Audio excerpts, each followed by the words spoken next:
Hi, I'm Mac. And I'm Paul Caldwell. PC. Hey, PC, what did you do this weekend? I'm glad you asked. Actually, on Saturday, while I was enjoying some downtime on the couch, my Longhorns demolished the Oklahoma Sooners. And then on Sunday, not sure how they did it, but my Steelers actually defeated the Bengals. How about you, Mac? Well, now that you ask, PC, I really kind of had a rough weekend. Yeah? Yeah, my wife, you know Tracy, she was actually checked into the hospital this weekend.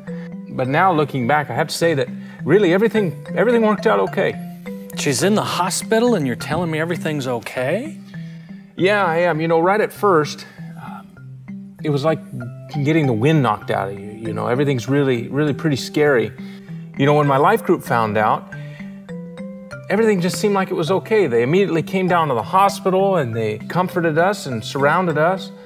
In fact, over the weekend, they took care of the kids and they filled the fridge and they were praying constantly. So now, not only is Tracy home and doing just fine, these folks are like better than family. Yeah, life group, family.